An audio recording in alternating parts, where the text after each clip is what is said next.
Salut à tous et bienvenue dans cet nouvel épisode, les multiples et diviseurs d'un nombre entier naturel. Alors dans ce cours, après l'introduction, nous allons rapidement donner la notion de multiples et de diviseurs d'un nombre entier naturel, voir comment trouver les multiples d'un nombre entier naturel, puis passer à la recherche des diviseurs d'un nombre entier naturel et enfin donner une conclusion. Comme introduction, les multiples et les diviseurs sont des notions importantes en mathématiques. Cependant, contrairement aux multiples qui sont infinis, les diviseurs d'un nombre sont en quantité limitée. Il est donc important de connaître les bonnes méthodes pour rechercher efficacement les multiples et tous les diviseurs d'un nombre entier naturel. Notion de multiples et de diviseurs. Prenons l'égalité 24 égale à 6 fois 4. Dans cette égalité, on dira que 24 est un multiple de 6 et de 4. Puis 6 et 4 sont des diviseurs de 24. C'est exactement ce que nous avons vu dans la vidéo précédente. Alors retenons, on dit qu'un nombre entier naturel A est un multiple d'un nombre entier naturel B lorsqu'il existe un nombre entier naturel K tel que A égale à B fois K. Donc en prenant l'égalité 24 égale à 6 fois 4, comme on a pu trouver un nombre entier naturel qui est 4, de sorte que 6 fois 4 nous donne 24, on dira donc 24 est un multiple de 6.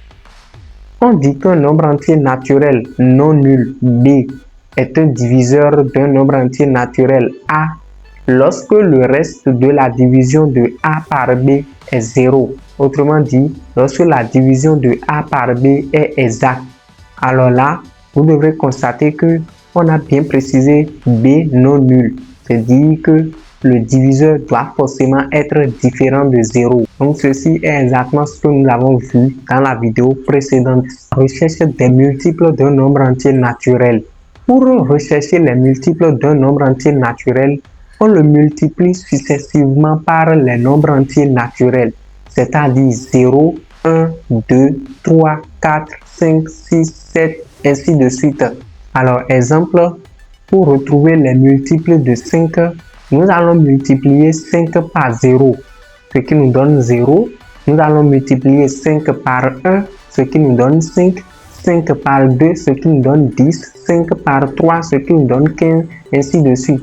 Dans ce cas, on va donc dire que 0, 5, 10, 15, 20, ainsi de suite. Ces nombres que nous allons trouver sont rien que des multiples de 5. Alors, remarque, nous avons dit pour retrouver les multiples d'un nombre entier naturel, il faut multiplier ce nombre par les nombres entiers naturels. Comme les nombres entiers naturels sont infinis, alors les multiples d'un nombre entier naturel sont aussi infinis. Ce qui veut dire que nous pouvons toutefois continuer la recherche des multiples de 5 en continuant la multiplication jusqu'à 5 fois 1000, 5 fois 1001, 5 fois 1002, ainsi de suite. Et toutes les réponses que nous allons trouver sont toutes des multiples de 5. Il existe donc une infinité de multiples d'un nombre entier naturel. Alors NB, on peut chercher tous les multiples d'un nombre entier naturel compris entre deux nombres entiers naturels. Exemple, les multiples de 5 compris entre 25 et 41 sont 25, 30, 35 et 40. Donc là, les multiples de 5 sont finis. On a nommé F cet ensemble. Donc on a mis une accolade d'abord, puis les nombres qui sont les multiples de 5, puis une autre accolade pour fermer. C'est comme ça on écrit un ensemble si l'on veut énumérer les éléments de cet ensemble. De la même manière, on peut chercher les multiples de 5 inférieurs à 50, chercher les multiples de 5 compris entre 31 et 521 par exemple. Donc, on peut chercher tous les multiples d'un nombre entier naturel compris entre deux nombres entiers naturels. Alors, recherche des diviseurs d'un nombre entier naturel. Pour rechercher tous les diviseurs d'un nombre entier naturel, on fait les divisions successives du nombre à partir de 1. On s'arrête lorsque le quotient est inférieur ou égal au diviseur. Quand la division est exacte, on dira que le diviseur de l'opération et le quotient de l'opération sont des diviseurs du nombre en question. Alors prenons l'exemple de 24. Nous allons d'abord diviser 24 par 1. Donc 24 divisé par 1 nous donne 24. On a alors l'égalité 24 égale à 1 fois 24. Donc dans ce cas, 1 et 24 sont des diviseurs de 24 parce que la division est exacte. On passe maintenant au cas de 2. 24 divisé par 2 nous donne 12. Le reste est 0. On dira alors que 2 et 12 sont des diviseurs de 24. On passe maintenant au cas de 3. 24 divisé par 3 nous donne 8 et le reste est 0. On va donc dire que 3 et 8 sont des diviseurs de 24. On passe maintenant au cas de 4. 24 divisé par 4 nous donne 6 et le reste est 0. On dira donc que 4 et 6 sont des diviseurs de 24. On passe maintenant au cas de 5. 24 est égal à 5 fois 4 plus 4, c'est-à-dire 24 divisé par 5 nous donne 4 comme quotient et le reste est 4. Comme le reste est différent de 0, on va donc dire que 5 n'est pas un diviseur de 24. On passe maintenant au cas de 6. En faisant 24 divisé par 6, on a comme quotient 4 et le reste est 0. On va donc dire que 6 et 4 sont des diviseurs de 24. Mais quand vous regardez bien, vous allez constater que au niveau de cette division, le quotient 4 est inférieur au diviseur 6.